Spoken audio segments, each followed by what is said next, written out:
Good morning eighth class. कैसे हैं बेटा आप सब। आज हम रिसोर्सेज जो हमारा चैप्टर है ज्योग्राफी का वो स्टार्ट करने जा रहे हैं। तो आप सब अपनी ज्योग्राफी की नोटबुक ले आएँ। तो चलिए स्टार्ट करते हैं अपना first question. Why are resources distributed unequally over the earth. कि हमारी पृथ्वी पर बहुत सारे रिसोर्सेज पाए जाते हैं, वो कहीं पर कम और कहीं पर ज़्यादा क्यों हैं।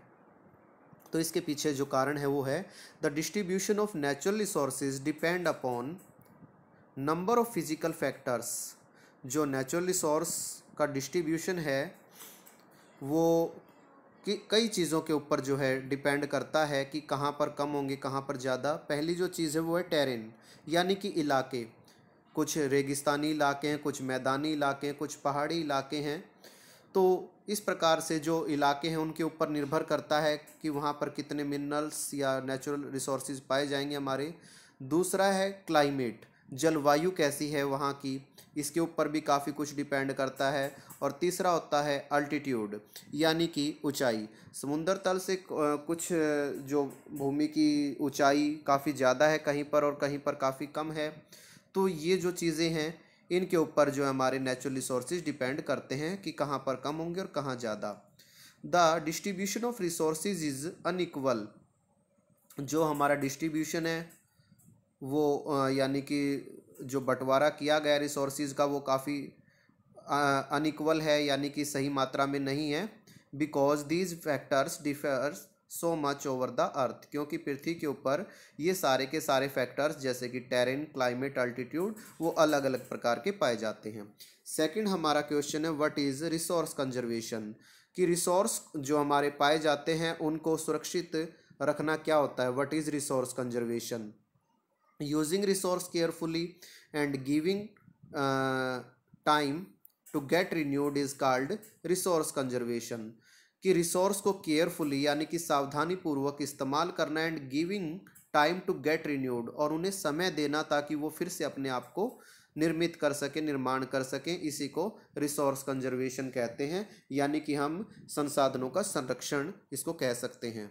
तीसरा है why are human resource important. सबसे इम्पोर्टेंट ह्यूमन रिसोर्स क्यों है। इंसान भी एक रिसोर्स की तरह से ही कार्य करता है। People can make the best use of nature to create more resources with their knowledge, skill and the technology. ये केवल इंसान ही है जो नेचर का बेस्ट यूज़ कर सकता है, यानी प्रकृति के अंदर जो भी चीज़ें पाई जाती हैं वो जो है इतनी आसान नहीं है, मतलब उनका कोई इस्तेमाल ही नहीं है अगर इंसान ना हो। तो केवल इंसान ही है जो उनको उपयोग करने लायक बनाता है, और वो भी किस चीज़ के द्वारा। देयर नॉलेज, अपनी ज्ञान के द्वारा, स्किल, अपनी निपुणता के द्वारा, और टेक्नोलॉजी, तकनीक का इस्तेमाल करते हुए। That is why human beings are a special resource. इसीलिए इंसान सबसे स्पेशल है, सबसे महत्वपूर्ण है इसमें।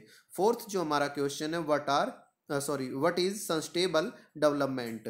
सस्टेनेबल डेवलपमेंट क्या होता है। तो ये सतत पोषणीय विकास है, इसको कहते हैं सस्टेनेबल डेवलपमेंट को। सतत पोषणीय विकास क्या होता है।